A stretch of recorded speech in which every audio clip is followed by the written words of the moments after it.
Reporter big exclusive. കന്യാസ്ത്രീകളുടെ അറസ്റ്റിൽ ഞെട്ടിക്കുന്ന വെളിപ്പെടുത്തലുമായി പെൺകുട്ടികൾ റിപ്പോർട്ടറിനോട്. ജ്യോതി ശർമ്മയുടെ നേതൃത്വത്തിലുള്ള സംഘം ക്രൂരമായി മർദ്ദിച്ചാണ് തങ്ങളെ കൊണ്ട കന്യാസ്ത്രീകൾക്കെതിരെ മൊഴി നൽകിച്ചതെന്ന് പെൺകുട്ടികൾ വെളിപ്പെടുത്തി. ബലാത്സംഗം ചെയ്യുമെന്ന കൂടെയുള്ളവർ ഭീഷണിപ്പെടുത്തി. അക്രമികൾക്കൊപ്പം പോലീസുകാരും കൂടിയെന്നും പൊട്ടിക്കരഞ്ഞുകൊണ്ട് പെൺകുട്ടികൾ പറയുന്നു. ആദ്യമായിട്ടാണ് ഒരു മലയാള മാധ്യമത്തോട് പെൺകുട്ടികൾ പ്രതികരിക്കുന്നത്. മലയാളി കന്യാസ്ത്രീകളുടെ 9 ദിവസത്തെ ജയിൽവാസം. ജൂലൈ 25 വെള്ളിയാഴ്ച ദുർഗ് റെയിൽവേ സ്റ്റേഷനിൽ സംഭവിച്ചത് എന്താണ്? കന്യാസ്ത്രീകൾക്കും ആദിവാസി യുവതികൾക്കും നേരെ ബജ്രംഗ് ദൾ പ്രവർത്തകർ ഭീഷണി മുഴക്കിയത് എന്തിന്? ആദിവാസി യുവതികളുടെ വിശദമായ പ്രതികരണം പുറത്തുവിടുകയാണ് റിപ്പോർട്ടർ TV. രാജ്യം കേൾക്കണം ഈ വാക്കുകൾ.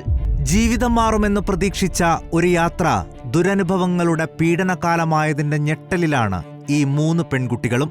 ദുർഗ് റെയിൽവേ സ്റ്റേഷനിൽ ഇവർ അനുഭവിച്ചത് സമാനതകളില്ലാത്ത ക്രൂരത.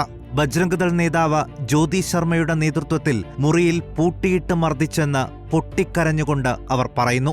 റേപ്പ് ചെയ്യുമെന്നായിരുന്നു കൂടെയുള്ളവരുടെ ഭീഷണി. और बोल रही थी कि लड़का लोग के साथ सुलाया जाएगा, रेप किया जाएगा, ऐसा बोल रही थी. तो हम बहुत डर गए सर, वहाँ के मामले को देखकर बहुत डर गए हम बहुत.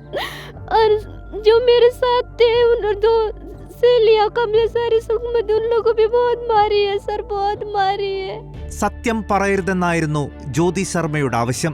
പോലീസ് നോക്കി നിൽക്കെയാണ് ഈ ക്രൂരതകളെല്ലാം. उस दिन हम लोग को बहुत ज़्यादा मारपीट हुआ सर, बहुत ज़्यादा. इधर इधर से वो बजरंग दल वाले छाती मन को कमर मन को पकड़ रहे थे सर. उसके बाद जब हम सच्चाई बोल रहे थे तो सच्चाई मत बोलना, ऐसे बोलना बोल के बोल रही थी सर. ज्योति शर्मा ने हमको बहुत दबाव डाली है.